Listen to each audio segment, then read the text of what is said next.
안녕하십니까. 안중근 목사입니다. 오늘은 구약성경 욥기 20장 1절에서 11절 말씀을 읽고 묵상했던 내용을 나누고자 합니다. 제목은 망하지 않는 악인의 길입니다. 먼저 본문을 읽어드리겠습니다. 나아마 사람 소발이 대답하여 이르되 그러므로 내 초조한 마음이 나로 하여금 대답하게 하나니 이는 내 중심이 조급함이니라. 내가 나를 부끄럽게 하는 책망을 들었으므로 나의 슬기로운 마음이 나로 하여금 대답하게 하는구나. 내가 알지 못하느냐? 예로부터 사람이 이 세상에 생긴 때로부터 악인이 이긴다는 자랑도 잠시요 경건하지 못한 자의 즐거움도 잠깐이니라. 그 존귀함이 하늘에 닿고 그 머리가 구름에 미칠지라도 자기의 똥처럼 영원히 망할 것이라. 그를 본 자가 이르기를 그가 어디 있느냐 하리라. 그는 꿈같이 지나가나니 다시 찾을 수 없을 것이요 밤에 보이는 환상처럼 사라지리라. 그를 본 눈이 다시 그를 보지 못할 것이요 그의 처소도 다시 그를 보지 못할 것이며 그의 아들들은 가난한 자에게 은혜를 구하겠고 그도 얻은 재물을 자기 손으로 도로 줄 것이며 그의 기골이 청년같이 강장하나 그 기세가 그와 함께 흙에 누우리라. 오늘 본문 말씀은 나아마 사람 소발이 욥의 항변을 듣고 반박하는 내용입니다. 욥은 스스로 의인인 채 하지만 사실은 악인이라고 합니다. 왜냐하면 욥이 지금 고난을 받고 있기 때문이라고 합니다.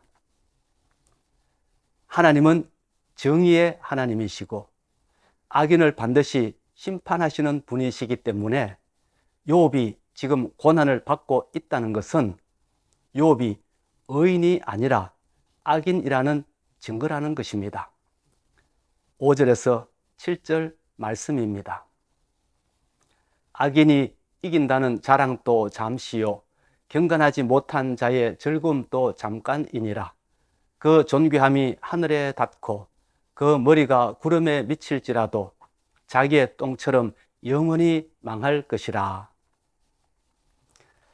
악인은 자기의 힘과 재물을 자랑하고 경건하지 못한 삶을 살지만 하나님은 그런 악인을 반드시 심판하시는 분이시기 때문에 악인은 영원히 망할 것이라고 합니다. 그리고 그의 아들들은 가난한 자에게 은혜를 구하겠고 그도 얻은 재물을 자기 손으로 도로 줄 것이라고 합니다. 악인은 아무리 부유해도 결국에는 다 잃어버리고 알거지가 된다는 것입니다. 그리고 그의 기골이 청년같이 강장하나 그 기세가 그와 함께 흙에 누우리라고 합니다. 악인이 기세등등하게 사는 것 같아도 언젠가는 그 기세가 꺾일 것이고 부정한 방법으로 이룩한 명성은 물거품처럼 허무하게 사라질 것이라고 말합니다. 소발의 말은 한마디로 하나님은 정의의 하나님이시고 행한 대로 갚으시는 하나님이시기 때문에 악인은 언젠가는 망한다는 논리입니다.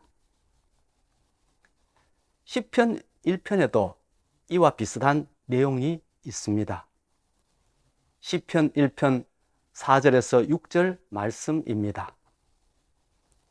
악인들은 그렇지 아니함이요 오직 바람에 나는 겨와 같도다. 그러므로 악인들은 심판을 견디지 못하며 죄인들이 의인들의 모임에 들지 못하리로다. 무릇 의인들의 길은 여호와께서 인정하시나 악인들의 길은 망하리로다. 구약 성경은 악인의 패망과 의인의 승리를 말합니다. 특히 시편이나 욥기 같은 성문서에 보면 그런 내용이 많이 나옵니다. 그래서 우리가 구약 성경을 읽으면 많은 위로를 받게 됩니다. 바르게 사는 것이 힘들지만 그럼에도 불구하고 바르게 살아야 할 이유를 발견하게 됩니다. 그러나 오늘 우리의 현실을 보면 반드시 그렇지만 않습니다. 오히려 구약의 말씀과 역행하는 일들이 더 많이 보입니다. 마치 하나님의 정의를 비웃기라도 하는 듯이 악한 자는 더 잘되고 가난한 자는 더 힘들어지는 현상이 자주 나타납니다. 구약 성경에는 악인의 길은 결국 망할 것이라고 되어 있지만 이 시대는 도무지 악인의 패망을 볼 수 없습니다. 오히려 날이 갈수록 더 흥해지고 있습니다. 옛날에는 개천에서 용난다는 말이 있었습니다. 어려운 환경 속에서도 훌륭한 사람이 나올 수 있다는 뜻입니다. 그러나 지금은 그렇지 않습니다.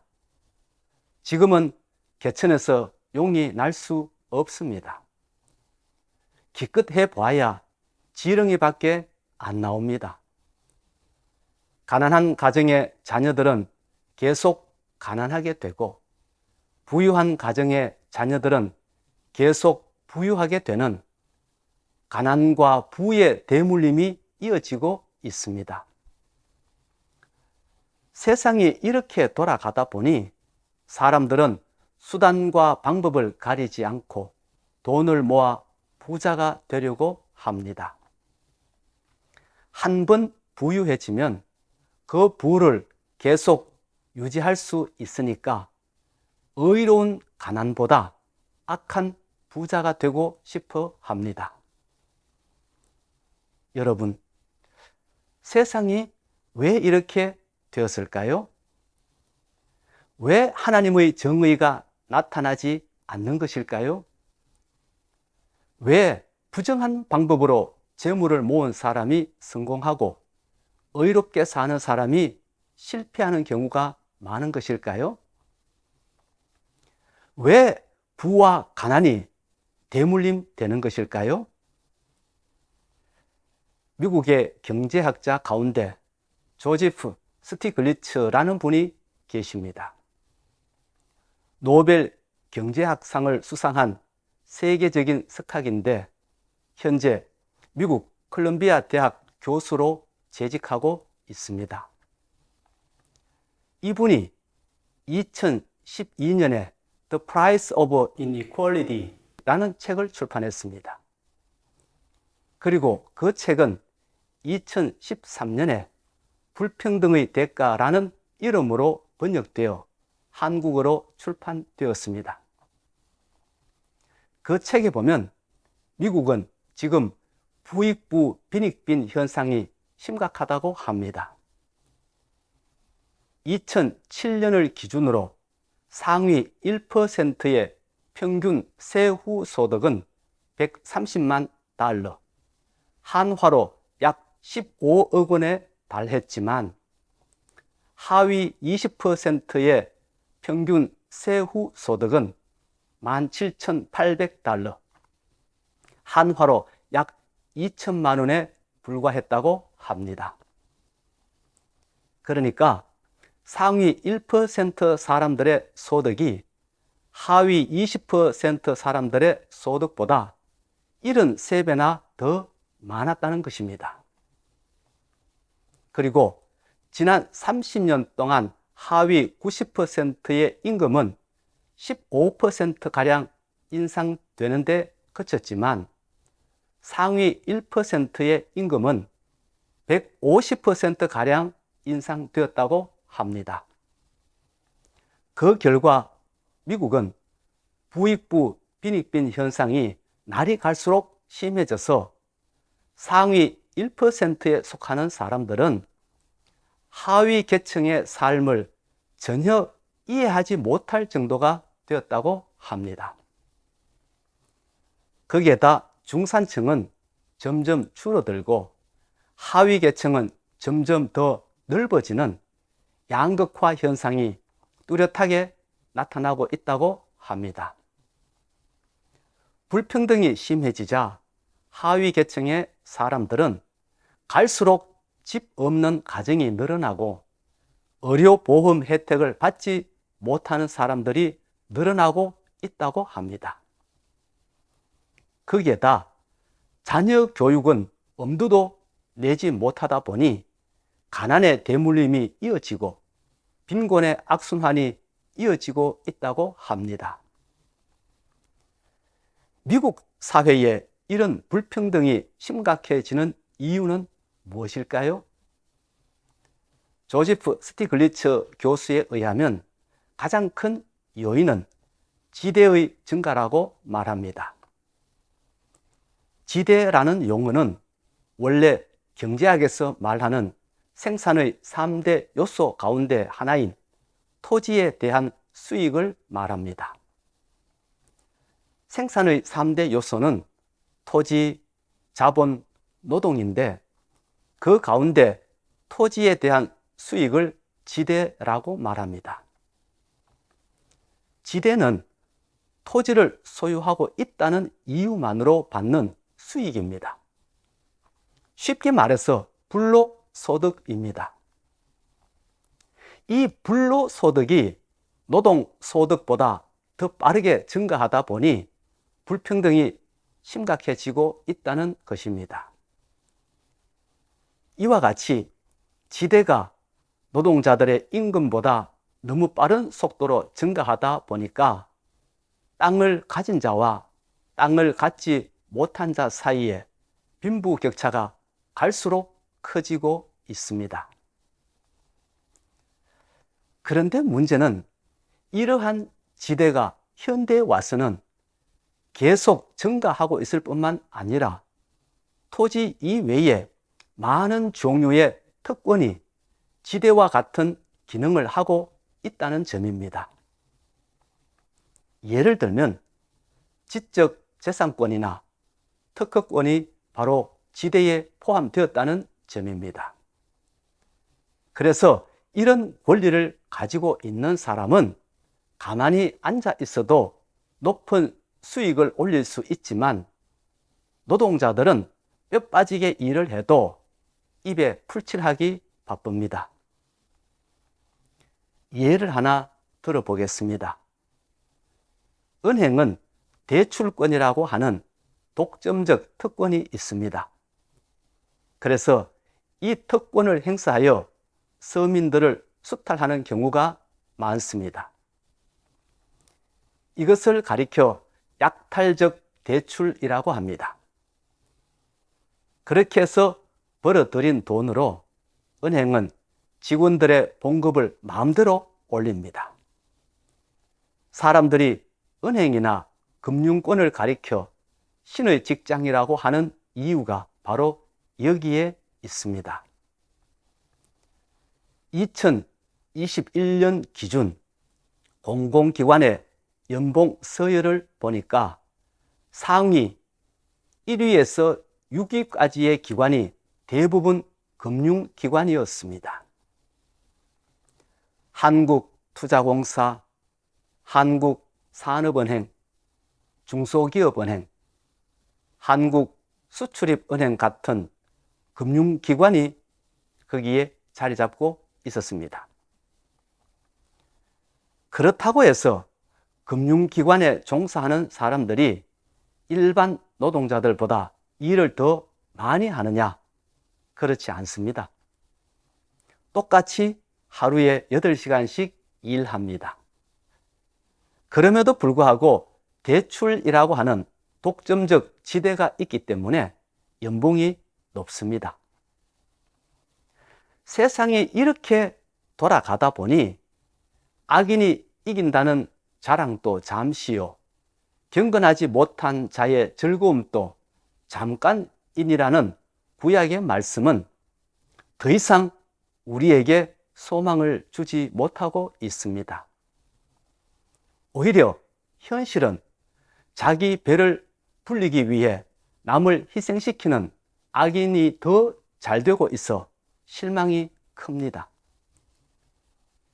이런 시대에 우리는 어떻게 살아야 할까요? 여기에 대한 주님의 말씀은 무엇일까요?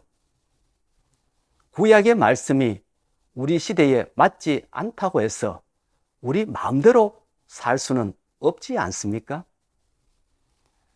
하루는 한 율법사가 예수님께 찾아와서 이렇게 물었습니다. 선생님, 율법에서 가장 중요한 계명이 무엇입니까? 그러자 예수님이 이렇게 대답하셨습니다. 마가복음 12장 29절에서 31절 말씀입니다. 예수께서 대답하시되 첫째는 이것이니 이스라엘아 들으라. 주 곧 우리 하나님은 유일한 주시라. 네 마음을 다하고 목숨을 다하고 뜻을 다하고 힘을 다하여 주 너의 하나님을 사랑하라 하신 것이요. 둘째는 이것이니 네 이웃을 네 자신과 같이 사랑하라 하신 것이라. 이보다 더 큰 계명이 없느니라. 구약의 계명은 딱 두 가지로 요약할 수 있는데 그것은 하나님 사랑과 이웃 사랑이라는 말씀입니다. 하나님 사랑은 재물 사랑에 대한 반대말입니다.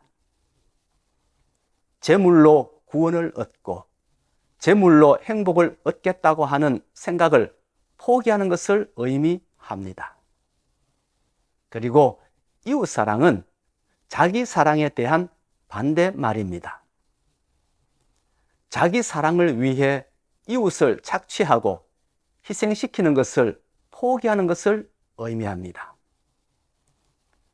사람들은 구약 성경의 중심 사상을 잘못 알고 있습니다. 의인은 흥하고 악인은 망한다는 것이 구약의 중심 사상인 줄 알고 있습니다. 그래서 의인은 흥하게 만들고 악인은 망하게 만드는 것을 하나님의 정의라고 생각합니다. 그러나 그렇지 않습니다. 구약의 중심 사상은 사랑입니다. 재물보다 하나님을 더 사랑하고 나보다 이웃을 더 사랑하라는 것이 구약의 중심 사상입니다. 만약 우리가 알고 있는 것처럼 의인은 흥하고 악인은 망한다고 하는 것이 구약의 중심 사상이라면 문제가 있습니다. 겉보기에는 속 시원한 말씀처럼 들릴지 모르겠지만 죄 많은 세상을 바꾸는 근본적인 해결책은 되지 않습니다. 왜냐하면 우리 모두는 죄로 물든 악인들이기 때문입니다. 너나 할 것 없이 모든 사람의 가슴 속에는 재물 사랑과 자기 사랑이라는 욕망이 도사리고 있기 때문입니다. 하나님보다 재물을 더 사랑하는 욕망이 있고 이웃보다 자기를 더 사랑하는 욕망이 있습니다.